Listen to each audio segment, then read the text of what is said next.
Rain pounded against the window, slicing through the New York night. I froze in the dark hallway. The hot tea in my hand suddenly felt impossibly heavy. In the living room, my husband, Liam, was on the phone.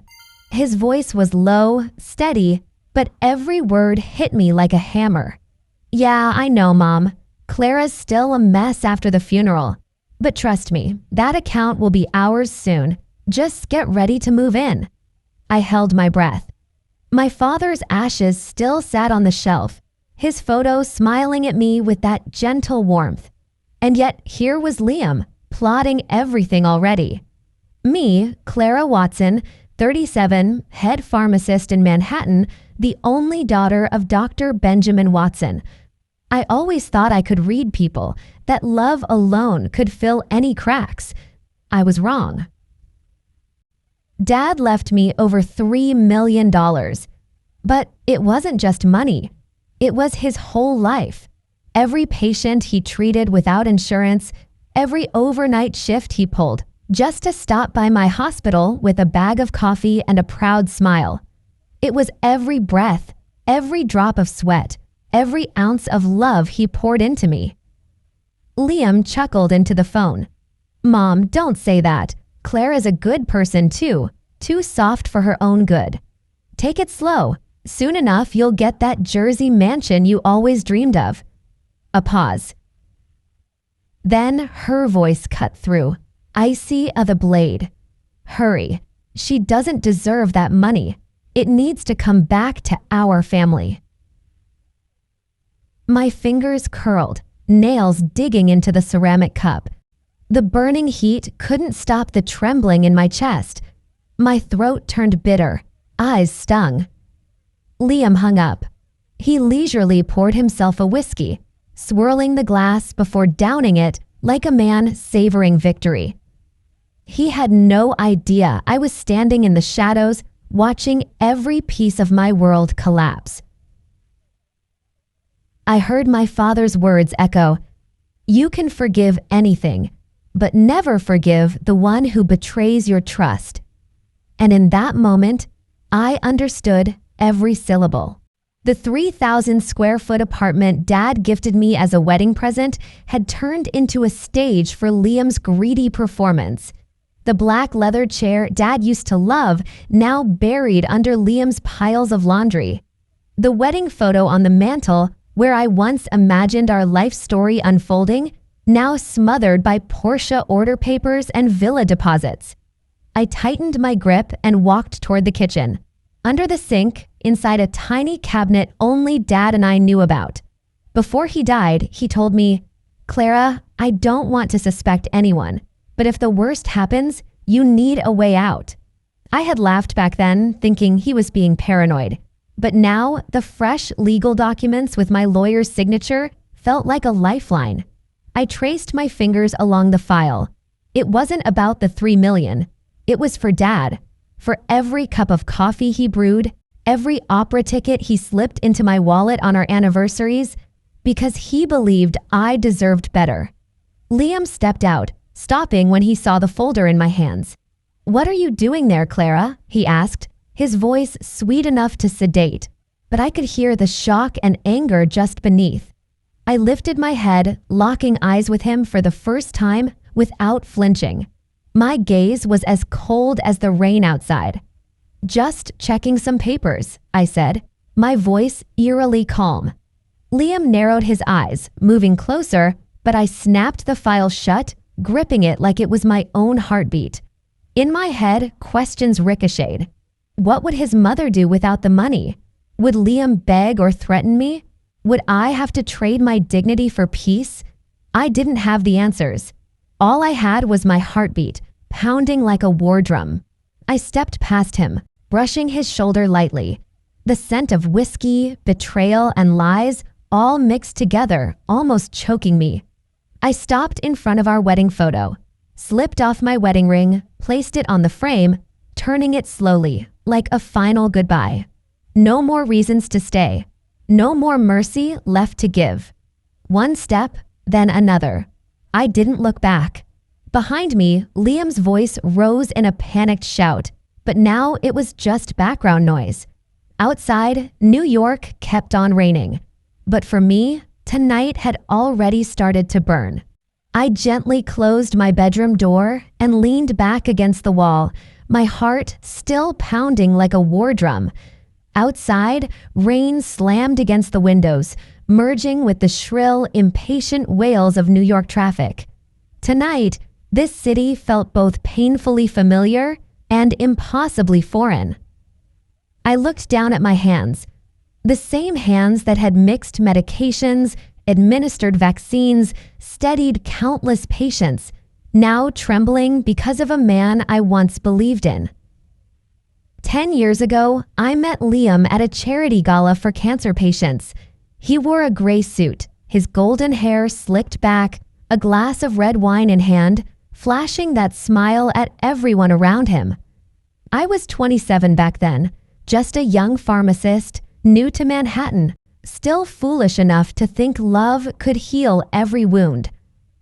Liam walked up, offering his glass, and whispered, "What are you drinking, lost girl in the crowd?" I laughed, flustered but charmed. He was so smooth, so perfect, that I believed I was the only one he truly saw. After the event, he waited outside for 3 hours just to give me my coat. That night, watching him shiver on the sidewalk, I thought, this is the man who'll never leave me. In the following days, he sent me flowers every morning, left sticky notes on the bathroom mirror. "You're the reason I wake up. I'll protect you no matter what." I still remember the first time I brought him home to meet Dad.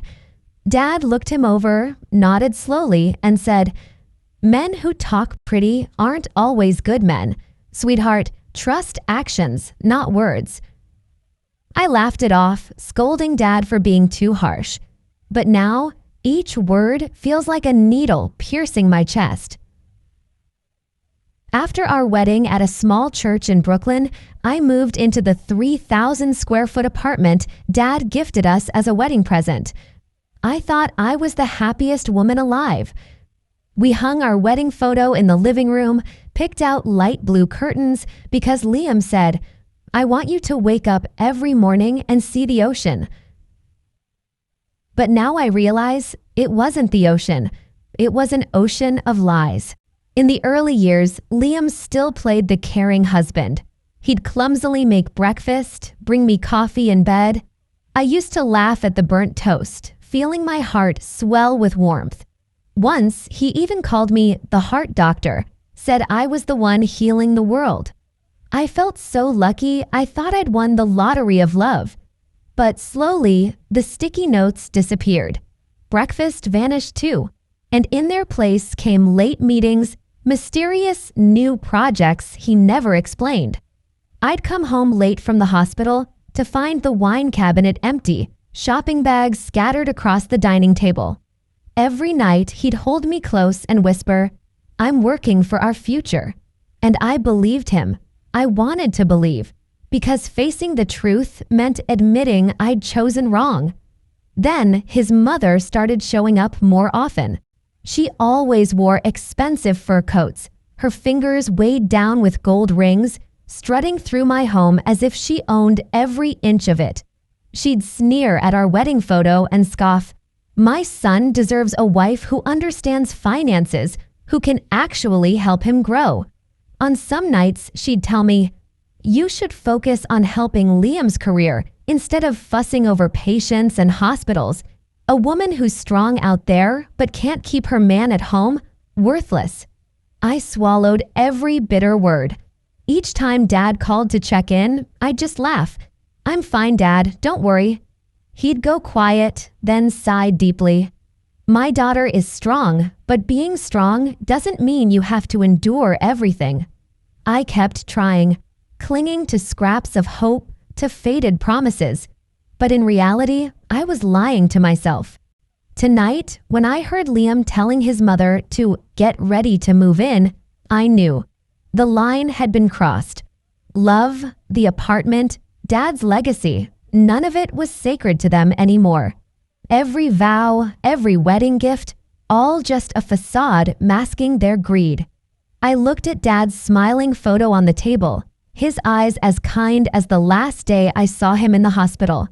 That day, he squeezed my hand and whispered, "Clara, if you ever feel trapped, remember, you don't owe anyone a lifetime of unhappiness." Now, those words were the only light guiding me through this rain-soaked New York night. I wondered, what would tomorrow look like? Am I strong enough to fight them both? What would I lose? What could I still keep? There were no answers, only the rain outside and the war drum of my heartbeat inside my chest. I closed my eyes, breathed in deep. A small spark began to flicker inside me, a spark rising from the ashes of every broken dream. I opened my eyes, staring up at the cold, sterile white ceiling. From that moment on, there was no turning back. Liam's mother arrived even sooner than I'd expected. She strutted into the apartment like a queen, dragging a sparkling Louis Vuitton suitcase behind her, an obnoxiously bright orange Hermes bag swinging from her arm. She glanced at my father's photo and scoffed. "My son told me everything. This place is way too big. You should give up the master bedroom so I can rest comfortably," she snapped, her voice shrill and dripping with disdain. I stood frozen, fists clenched so tightly my nails cut into my palms. Liam hovered behind her, pretending to rub my shoulder. "Clara, you understand, right? Mom's older now. She needs her own space." I looked into those pale blue eyes, eyes that once promised to protect me forever. Now they were hollow, shameless, dead. His mother pranced around the living room, rummaging through bookshelves, picking up photos, sneering at my Gucci wallet before giving me a mocking smirk. She stopped at Dad's memorial photo, her lip curling. "Rich, huh? But too bad. You don't know how to hold on to money." I wanted to lunge at her, to snatch it back, but my feet wouldn't move. Dad's voice rang in my mind again. "Let them show their true colors first, my girl, before you strike." Liam stood next to her, tapping away on his phone, whispering eagerly, "Let's pre-order the Porsche now, Mom. Clara still has plenty left." My chest constricted. I thought of my first night shift when I saved a heart attack patient, of the day Dad brought me a homemade apple pie just so I'd have a bite between rounds. I looked at these two strangers standing before me, my husband on paper, my mother-in-law in title only, and felt an icy alienation run through my bones. She dragged her suitcase into the master bedroom, turning back to say, "Oh, and start packing your things into the storage room. Don't make a fuss. I'm having friends over tomorrow to show off the new place." Liam only laughed, rubbing his hands together. "You love my mom, don't you? Just this once, okay?" I squeezed my wrist, feeling each nerve splinter and fray, a slow, silent pain that refused to scream. In the days that followed, she began teaching me how to manage my money. She said, "Why keep cash sitting in an account? Invest it. Stocks, more houses, new cars. Let the money grow. Let me handle it." Liam stood by her side, nodding like a puppet. Sometimes he'd chime in, "You're too naive. You don't understand business. Mom helping is a blessing." Spa invoices, luxury shopping receipts, resort booking fees, they piled up across the table. I worked myself to exhaustion at the hospital, desperately trying to save what little money I could, but every dollar started evaporating. I knew if I hesitated any longer, everything would vanish. Not just the money, my dignity, my life, Dad's legacy. One night, I overheard Liam on the phone. His voice was low, stripped of any sweetness. "Yeah, just transfer everything into my mom's name. She doesn't suspect a thing. I just need that final signature, then I'll kick her out." I stood behind the staircase, a glass of water in my hand. The water spilled over. cold against my skin, but my heart burned. His mother's voice snarled back. A weak woman like her? Why keep her around? Grab the money, then divorce her. Hurry up. I collapsed onto the wooden floor, each word slicing through me like a blade. But then, my hand curled into a trembling fist. I thought of Dad, the scent of his morning coffee, his words, "Clara, when you're cornered, that's when you're strongest." I stood up, wiped my tears, feeling like I'd shed an old skin. I looked at the wall where Dad's favorite painting hung, a sunrise over the Brooklyn Bridge, a faint pink glow, a promise of an escape waiting on the other side. I whispered to myself so softly no one else could hear. Enough. That's enough. The next morning, I started shifting my accounts, signing confidentiality agreements, calling my private lawyer. I faked my smiles, brushed Liam's arm, cooked those charred breakfasts he once called heartwarming. I nodded along as his mother cackled about her shopping sprees, pretending to listen. Inside me, every step had already been drawn. An escape plan, a rebirth. But inside my head, questions howled. Am I too late? Am I fast enough to protect my dignity? Would Dad be proud if he knew I was finally fighting back? No one answered. Only the ticking of the wall clock and the war drum in my chest, beating louder and louder. The harsh white light flooded the kitchen, reflecting off the cold marble countertop. I sat there, arms crossed, eyes locked on every line of the divorce papers, the asset transfer forms, the deed to the apartment, everything my lawyer had meticulously prepared. I reviewed each period, each comma, no loopholes. That morning, Liam was still passed out on the sofa. Empty whiskey bottles littered the floor around him, the sharp stench of alcohol blending with the heavy stench of his defeat. I stepped lightly past him, slipped the documents into my handbag, and locked it shut. When I left, New York was cloaked in a damp, gray morning. Raindrops traced long, twisting paths down the car window, like hundreds of roads that led nowhere. At the lawyer's office, he looked at me with firm, steady eyes. "Clara, are you absolutely sure? Once you sign, there's no going back." I offered a small smile, my voice low. "There's nothing left to lose. Honestly, I lost everything a long time ago." He nodded and handed me a gleaming silver fountain pen. I signed. Each stroke felt like severing an invisible chain that had bound me for the past 8 years. Stepping outside, I tilted my face toward the gray sky. A chill crept into my collar, making me shiver, but it also jolted me awake like nothing else ever had. When I returned home, my face was blank. Liam sat in the kitchen, a cup of cold coffee in front of him, bank papers scattered. He looked up, eyes bloodshot. "Where were you all morning? I called. You didn't pick up." I smiled faintly, pulled out a chair, and sat across from him. I set the folder on the table, sliding it over to him. "Here, take a look." Liam flipped through, his hands trembling violently. His face drained of all color when he reached the section on separate assets. He stammered, "What does this mean? Why would you transfer everything? Why didn't you talk to me first?" I propped my chin on my hand, studying him like a bad play. "You don't need to worry anymore. From now on, neither I nor my money will be part of your future with your mother." The master bedroom door swung open.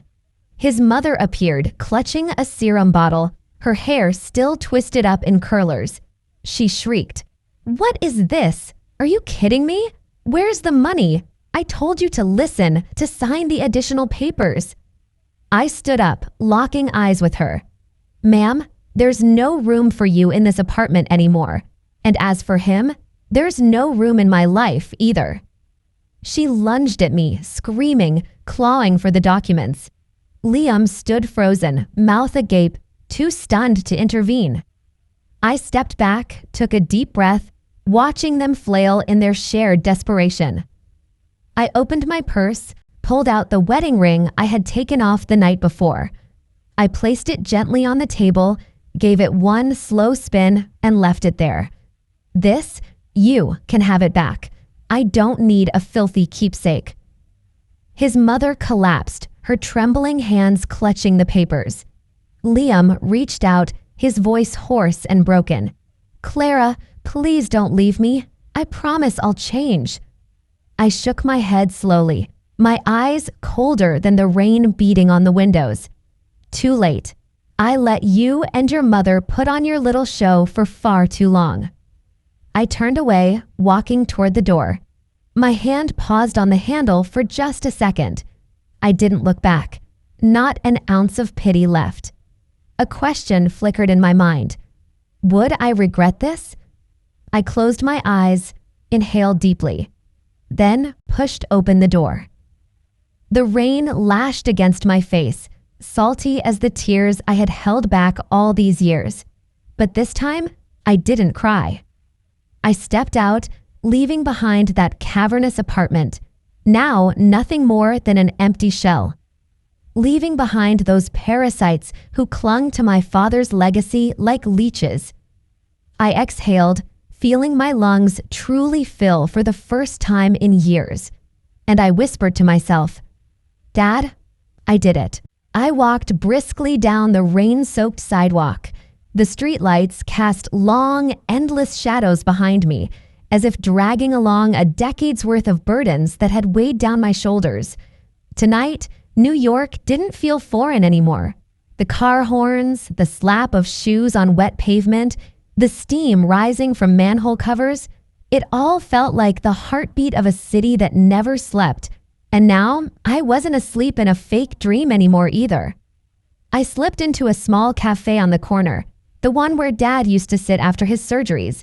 The barista recognized me and smiled softly. "Cappuccino, double shot like always, Dr. Watson?"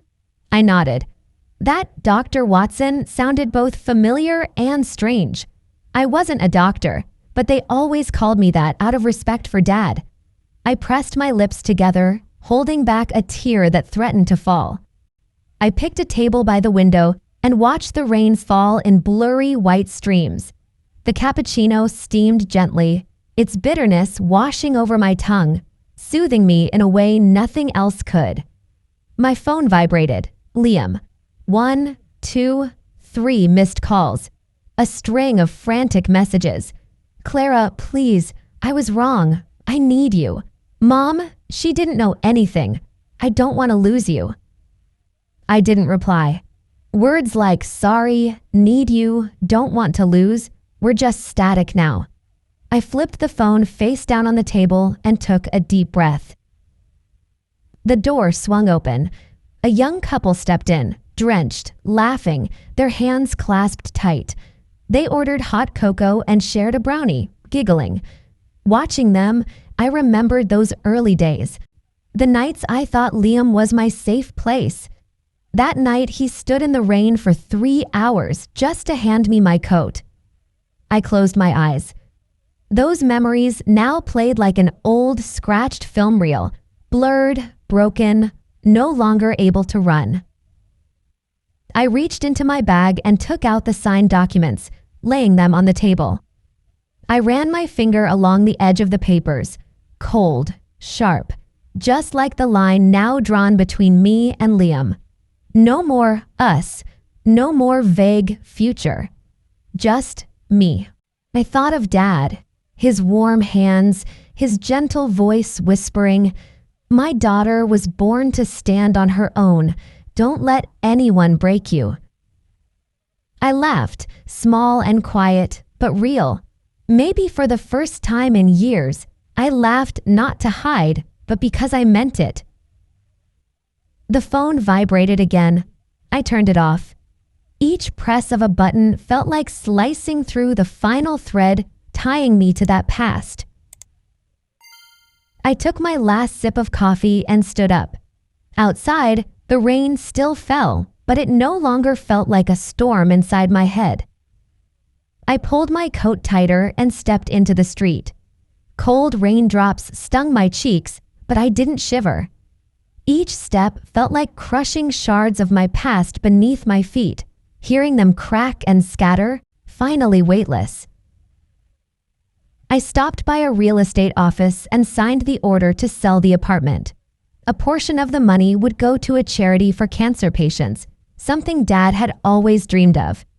The rest I used to move into a smaller apartment in Brooklyn near the park where he loved to walk. That evening, I stood on the balcony of my new place. Below, kids kicked a soccer ball across the park, their laughter ringing like a summer melody. I whispered to myself, "This is peace. Not a big house, not luxury cars, not fake parties." I closed my eyes, inhaled the damp earth, felt the breeze slip through my hair. A strange, unfamiliar feeling filled my chest. Freedom. No more fear, no more asking, "Am I strong enough?" No more shadows lurking behind me. I thought of Liam and his mother. Maybe they were tearing through papers, screaming, blaming each other. Maybe he'd try to ruin everything to salvage his pride. But now, none of that mattered to me anymore. I just smiled. A smile for myself and for Dad. The gray sky started to bleed gold, like paint spreading across an old canvas. A new day was coming, and this time I was ready to meet it. If someone out there is drowning in the wreckage of broken trust, I hope they find this story. Because sometimes losing everything is the only way to finally find yourself.